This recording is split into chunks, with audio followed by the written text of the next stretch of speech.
Hey guys again, so today's video is just going to go through how to create an opt-in box on your website. So what is an opt-in box? So it's just basically it's a way of collecting information on your website so you can follow up with them later on, so you can get their contact details. You can offer them a free report, or you can offer them a special offer for your new program, and then you can continue to market to them after they've left your site. So that's basically what it is. And just to you probably saw the last video, but just if you didn't, this is what a pop-up looks like there.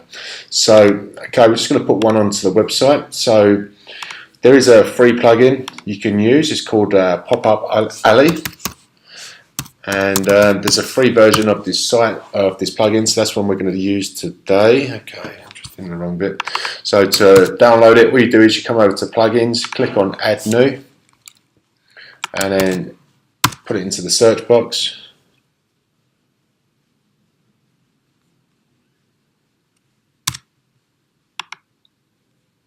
Okay, so it's this one here. I'm going to click on Install and then Activate. Okay, and it should be here on the left hand side. So we're just going to set up your first opt-in box. So click on Display Settings. So the top one here, we're just going to tick this one. So that's a time delayed pop-up. So this is how many seconds it takes for the pop-up to appear once someone lands on your website. So just for demonstration purposes, I'm just going to keep it on 0 just so it pops up straight away, but you can have a play around with this and just see what gets you the most opt-ins. And that's if you want to upgrade to the Pop-Up Alley, the paid version. You can actually do split tests, so you can have one pop-up that comes up straight away and then split test that for a pop-up that maybe appears after 10 seconds, and then you would see, you know, how many opt-ins you get for each of those, and yeah, then you would just go with what gives you the highest opt-in. So just for today though, we're just going to do the free version just to show you, and that's good enough to get started with anyway. So so you're just going to keep it on 0. We're going to put it on all pages, and so next number here, 14. So that means it will, if someone lands on your page, that pop-up won't appear for another 14 days. So again, you can set this to whatever you want. I'm just going to click it to -1, just so it reappears on every refresh. So that's just for testing purposes. But once I've got it the way I want it, then I'll change this over to 14 again. Okay, I'm just going to leave it on -1 just because I'm doing a few tests, and then show thank you. We don't need that. Okay, and then just click on Save Changes. And then next one in the sidebar, just under Display, we're going to click on Style. And this is where you put the HTML. So remember when I said just grab that code from Aweber. And this is where you put this. Okay. And then we can come in and we can style your opt-in box to however you want it. Okay. So just come in and have a play with this. I won't go through the whole lot. There's probably, you know, videos on YouTube. If you just click on Pop-Up Alley videos, and you should get some more information anyway. But just going through, and then you can put your own image in now, and yeah, just whatever your report is there. That's pretty much it, really. Yeah, that's pretty straightforward. So I'm just going to do a quick test. So you're going to click on Save. Okay.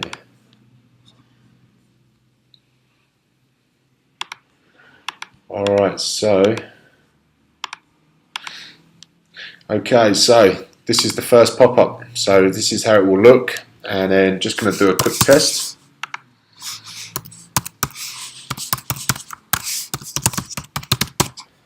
Subscribe.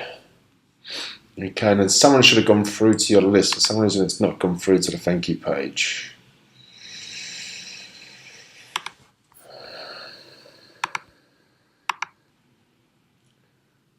Okay, I just stopped the video because there was an error when I did that pop-up form, and I just realised when you come over to grab the code from Aweber, instead of being on JavaScript, which is the default one it gives you, come over here and click on HTML version, and then just make sure this is unchecked, okay?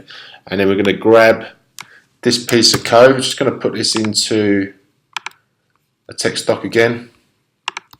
And what we're going to do is we're just going to cut out this first line of code,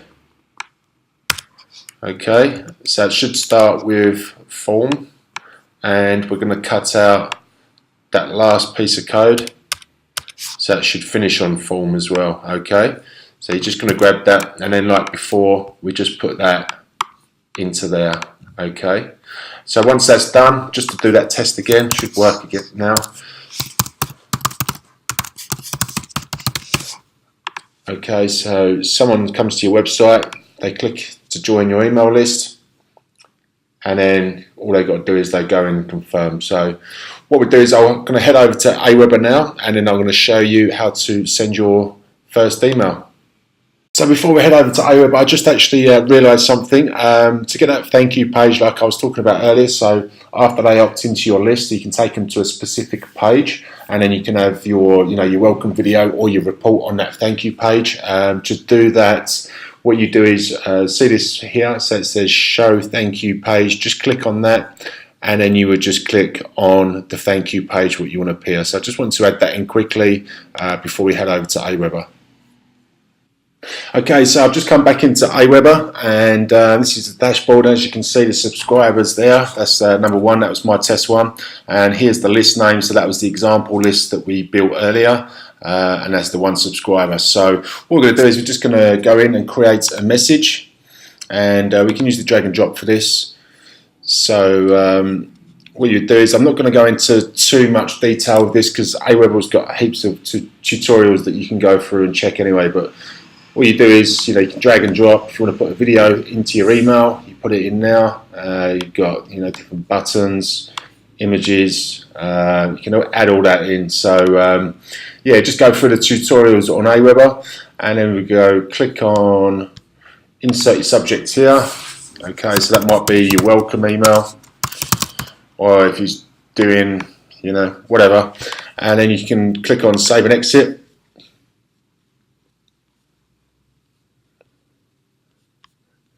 Okay, and you've got a couple of different options there. So always send a test email before you send a main email out to your list. And you just click on schedule broadcast, and then you've got a few different options here. You can either share it on Twitter or Facebook, or you can just go in and send a message to your list. So you've only got one person on the list, which was me in that example. Otherwise, that would go out to everyone on that list. Okay, so your next option is to create a follow-up series. So like I was saying earlier in the video before, where someone subscribes to your email list, and then you can follow up with them on day 1, and then day 3, day 5, and then you can follow up with them as much as you want. What we do to do that is we create a campaign. So you're just going to come up to here, click on campaign, and then create campaign. Okay, so this is really this is your follow-up sequences. So you're touching base with people, and you're keeping that relationship going. So what you do is we're just going to click on subscribe. So basically, as soon as someone subscribes to your list, this is the follow-up series that's going to happen. So we can just drag and drop, so you can send a message. Okay, and then we might do is we wait, say 3 days in between messages, and then you can send another message, and then you might wait,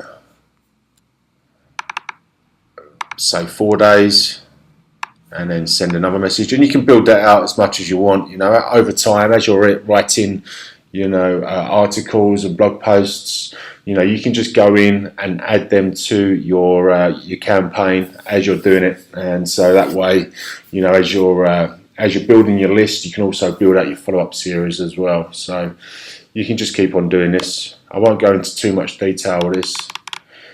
Wait 6 days, send another message, example, and then you just click on save and exit. Okay, show me some information. Okay, so I would have to just drag. What you'd do is here is you would create an email for each of these sequences. So, and it's exactly as we did before.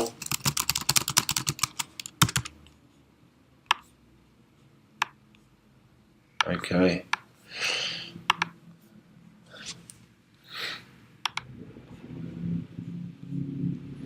Okay, so that's how you put your content into each of the emails. You just click on now. Okay, so you click on it, highlight it, create message, drag and drop if you want to do that type of email, and then you would just go through and put your content into each of those emails. And just don't forget to, you can put your subject there as well. So your first email might be welcome, and you just keep on filling up your follow-up series. So okay, we've done message 1, message 2, and then you would go through with the rest of your follow-up series. Okay, so just click on save and exit, and that's it. You've built your first campaign. Okay, so as soon as someone subscribes, you've already got 2 emails here, follow-up sequence, and then just keep on building out as you're going. So if you've got any questions, just post them in the comment section below, and I'll just be jumping in every now and again and answering any questions you've got as we're going through the course. Okay, I just wanted to come back into Aweber very quickly and show you something. So you've got this option to turn off a confirmation email. So what this basically does is when someone subscribes to your newsletter list, automatically they'll get sent an email, and basically they got to click a link to confirm that they want to join your list. You can either keep that on or you can turn it off. Personally, I like to turn it off just because some people forget to click that link, and then that way if they don't click the link, they won't join your list. So I normally come in and just turn it off, and to do that, you just click on, you're going to click on list options, and then you're going to click on, you'll get this. Once you click on list options, you'll get this, and you're going to click on confirmed opt-in. Okay, and then you're just going to make sure these are both turned on. I mean, you can leave them turned on. That way people are confirming. Probably the people that you do get onto your list are going to be better quality because they're more interested in what you got to say, because they're going into their email and clicking the link. But personally, I would just rather go for numbers and get as many people on my list as I can. So which is that's the reason I normally come in and I just switch this off so they don't have to confirm. So just make sure them two are off, click save settings, and that's it.